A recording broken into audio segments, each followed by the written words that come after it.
houve a junção dessas duas atividades de antropóloga e teatróloga? O teatro acho que me levou para a antropologia, né? Eu passei a me interessar muito pelas manifestações populares e por espetáculos em diferentes contextos, em contextos menos urbanos, menos ocidentais. E isso era muito fonte de inspiração para a minha atividade dentro do teatro. Mas eu sempre tive uma queda e um gosto pela academia e por esse conhecimento que passa pela academia, e aí optei por voltar para a faculdade, que eu tinha parado há muito tempo, porque estava numa atividade forte com teatro. Voltei para a faculdade depois de muito tempo parada e optei pela antropologia. E hoje faço um doutorado em antropologia no Museu Nacional, a coisa foi à frente. E eu procuro fazer uma ponte entre as duas atividades. Assim, eu pesquiso performances e rituais Agora, na antropologia. você, antes de voltar, quando você largou, você já estava cursando o... Não, logo quando eu pensava? saí da escola, eu fiz teoria do teatro na Unirio e entrei em história também, estava fazendo duas faculdades junto com a atividade profissional no teatro, então obviamente não conseguia fazer tudo e larguei, o teatro estava muito forte, e larguei a coisa, e depois fiz vestibular de novo. Aí fez vestibular? Fiz vestibular para de novo, antropologia? para antropologia. Para Ciências Sociais, me FIX, né, na UFRJ do Rio de Janeiro. Mas aí depois segui a pós-graduação. E o que é a Companhia Marginal da Maré? Então, a Companhia Marginal é um grupo de teatro, né, formado por moradores da Maré, atores que são moradores da Maré, por mim, que dirijo o trabalho, e tem uma equipe de criação que se mantém e vem se consolidando desde 2007. É um trabalho, eu dou aula de teatro na Maré há 10 anos, em oficinas, no início oficinas de teatro ligadas a projetos culturais, socioculturais, mas depois de 6 anos tinha um grupo de jovens que se mantinha no trabalho e a gente resolveu, para aprofundar o trabalho, formar um grupo, fundar uma companhia de teatro. E a partir daí a gente começou a fazer uma transição difícil, e aí estamos ainda na luta por ela, uma transição de projeto social para grupo de teatro. Bom, a peça O Lili. O Lili. O Lili. Fala de que, O Lili? O Lili fala do universo prisional, né? A gente foi uma peça que partiu de uma pesquisa de campo realizada em penitenciários do Rio de Janeiro, e que não tem a pretensão de fazer uma tese sobre o sistema prisional, e mais partir de um universo mais pessoal, né, de histórias pessoais, de pessoas, peça que fala do ponto de vista de pessoas que hoje vivem em penitenciários do Rio de Janeiro. Mas você chegou a visitar penitenciários? A gente chegou a visitar, a gente fez uma pesquisa de 2 meses, foram 2 meses de pesquisa, de visitas, e onde a gente conversou e entrevistou. Mas essas prisioneiras, essas presas... Presas e presos, homens e mulheres. Sim. Fazem parte do espetáculo, não? Não fazem parte do espetáculo, não. Foi só uma pesquisa de campo mesmo. A gente antes... Foi um período que a gente apresentou trechos de antigos trabalhos do grupo, conversou com as pessoas lá dentro, falamos sobre o trabalho, falamos da ideia e do desejo de começar um novo trabalho sobre o universo prisional e perguntamos se as pessoas se interessavam em contar um pouco da sua história e da sua experiência naquele espaço para a gente. Conta um pouco a história da Lili. A Lili é a personagem central da... Não. Lili, sim, é a personagem central. É ou não é? É a personagem central. Mas Lili não é exatamente uma pessoa. Ah, não é uma pessoa? Não é uma pessoa. Então, Lili, o nome do espetáculo veio de uma história que foi contada por uma das pessoas que a gente conversou, que no dia da soltura de um preso, isso é uma coisa que ocorre, que é geral, que é um padrão, assim, no dia da soltura de um preso, no momento da soltura, ocorre uma algazarra enorme, assim, todos os presos arrumam pedaços do que podem, enfim, começam a fazer um barulho com pés e batendo nas grades, com o que tem nas mãos, uma grande algazarra mesmo, E quando a pessoa é solta, todo mundo grita junto e fazendo muito barulho, grita "Ô Lili", em referência à liberdade. "Ô Lili", Lili de liberdade, Lili com L maiúsculo. Que legal isso. E toda vez que há uma saída de alguma... De alguma pessoa que é solta no dia. Quantas dessas presas soltas voltam à prisão?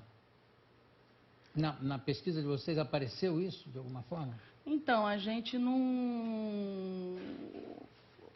A gente sabe que ocorre muita reincidência, né? É.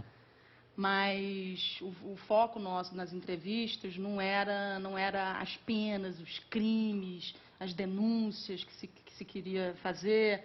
Não era isso. A gente estava apostando num ponto de vista... Estava apostando numa dimensão mais subjetiva, mais íntima, como é que as pessoas dão sentido à passagem do tempo naquele espaço, como as pessoas constroem intimidade num ambiente onde a premissa é a privação da privacidade, né?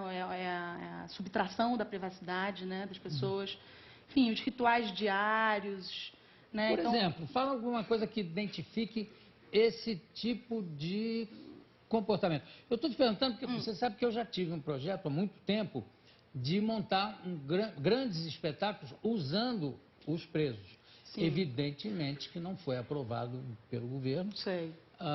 Mas seria o contrário, seria entrar no presídio e usar, na penitenciária, usar os presos para montar grandes espetáculos, grandes breches. Bacana. Enfim. Mas maravilhoso. o governo, evidentemente, na época não topou. disse não, Quem não, sabe agora, é né? muito perigoso e tal. Então, eu queria saber, por exemplo, que fruto vocês escolheram dessas visitas? Quer dizer, se transformou em que tipo de espetáculo? O que é que vocês tratam no espetáculo que seja de interesse de pessoas que estão soltas? Uhum. Olha, eu acho que é um espetáculo, assim, um espetáculo bastante crítico, né? Porque é um espetáculo que procura também aproveitar o contexto prisional, né? O contexto prisional funciona como uma espécie de metáfora para a gente pensar limites e fronteiras que estão presentes nos diversos espaços e instituições que nós, que estamos aqui fora, circulamos, e, né, nos espaços e instituições por onde a gente circula. Então, a Maré, que é o lugar onde os atores moram e vivem, é um lugar hoje dividido por fronteiras do tráfico, né, que está sendo cercado por muros, ocupado pela polícia, enfim, um espaço por si só ali, assim, um exemplo só, um espaço cheio de limites e fronteiras e de cerceamento de liberdade, né? Então, assim, o espetáculo, o presídio é uma chave para se pensar outros espaços e outras instituições que a gente vive aqui fora. Então, tem isso. Que histórias as histórias curiosas que foram contadas para a gente? Aí a gente ouviu muito falar uma coisa muito presente nas entrevistas, era a longa espera por cartas e visitas, né? Que é um negócio que se torna uma coisa completamente essencial, fundamental na vida das pessoas, né? É quase como se vive para esperar cartas e visitas, né? Isso é uma coisa muito presente, muito impressionante, muito forte, assim, nas histórias. Pequenos rituais diários dentro das celas, e as pessoas não podem... Tem um chinelo, que é o chinelo da comunidade, que fica na porta do banheiro. Você não pode entrar no banheiro com o seu próprio chinelo, você tem que tirar o chinelo na porta, botar o chinelo da comunidade, entrar, quando voltar, deixar o chinelo da comunidade lá e retomar o seu chinelo, porque o banheiro é um lugar contaminado e você não pode sujar o espaço da cela. Enfim, tem uma série de... Tem um chinelo que fica na porta do banheiro, que se chama boi, o banheiro. Como é que chama? Boi. Boi. Boi. E tem histórias pessoais, assim, também, pequenas trajetórias histórias que viraram trajetórias de personagens na peça, né?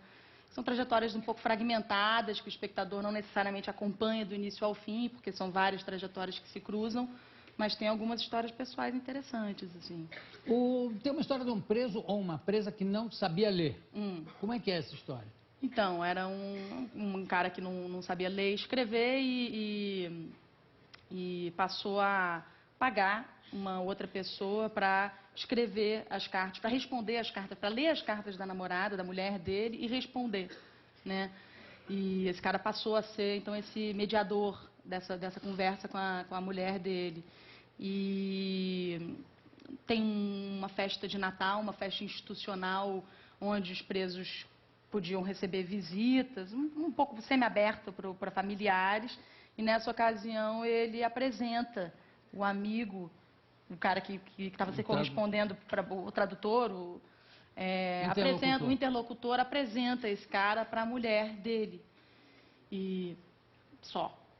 Mas esse cara é solto, um pouco tempo depois, um tempo depois esse cara é solto, e ele descobre depois, ele recebe um telegrama depois, mais tarde, noticiando, dizendo que a mulher dele está tendo um filho, e esse cara que saiu casa com a mulher, tem um filho com a mulher. E ele continua preso. E ele continua preso, mas a partir daí ele aprendeu a ler e a escrever. Ele quer aprender, ele vai à frente com a coisa do estudo e resolve aprender a ler e escrever. Hoje ele virou um grande leitor e um erudito ali dentro, e é o cara hoje que escreve cartas para os outros. E é condenado a quanto tempo? Ah, não vou lembrar, não vou... Ele continua preso hoje? Continua, acho que é um cara que está há bastante tempo lá dentro. O espetáculo está em cartaz aonde? Então, o espetáculo vai ter uma segunda temporada nesse semestre e vai circular também pelo estado do Rio de Janeiro, mas a gente está esperando ainda respostas estamos para receber respostas de diversos teatros onde a gente está articulando essa segunda temporada do espetáculo, que a primeira foi no primeiro semestre. Mas o espectador pode consultar a agenda do grupo no site, que é www.ciamarginal.com. Muito bem, eu conversei com a Isabel Pennoni. Obrigado, daqui a pouco a gente volta.